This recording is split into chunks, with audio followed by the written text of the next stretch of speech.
افهم حاجه، هو مدرب الزمالك ده يبقى مين؟ عرفني بنفسك كده حضرتك. خيط حنيدة المهيطل مرشح نفسه عمال عن الدايره بتاعتكم. خيط المهيطل.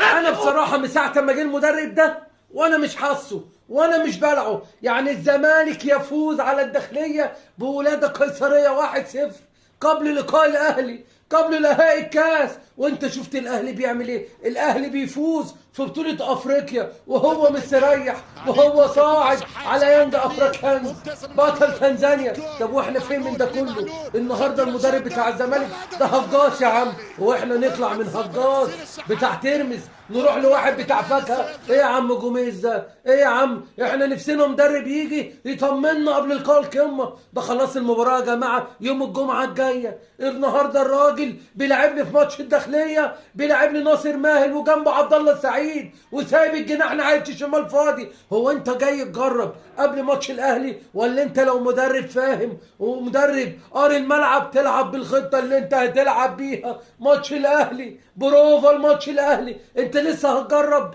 انت لسه هتجرب؟ ده الاهلي بيقول لك اللي عاوز يجرب يجي يقرب، اللي عايز يجرب يجي ويقرب. ادي الاهلي كسب البلديه 5 وكسب في افريقيا وبقى اول مجموعته وصعد لدور الثمانيه مرتاح في بطوله دوري افريقيا، وبيقول لك تعالى يا حبيبي تعالى مستنيك في السعوديه تعالى. طب احنا هنعمل ايه؟ طب احنا هنعمل ايه واحنا معانا مدرب لسه بيجرب اللعيبه؟ يا عم ما تلعبش 2 صناع العاب في الملعب. يا عم انت بتلعب عبد الله السعيد وناصر ماهر جنب بعض مش عاملين اي حاجه. الزمالك بلا طعم بلا روح بلا اداء. احنا بنكسب الداخليه اللي بيلعب في اخر ترتيبه في الاواخر الدوري 1-0 بالعافيه بدعوات الزملكاويه. ربنا وقف جنبنا عشان ما يتكسرش نفسنا قبل لقاء الاهلي. مش هيبقى الداخليه والاهلي ده، احنا رايحين لمعاناه، رايحين لمعاناه. وهنقابل مين؟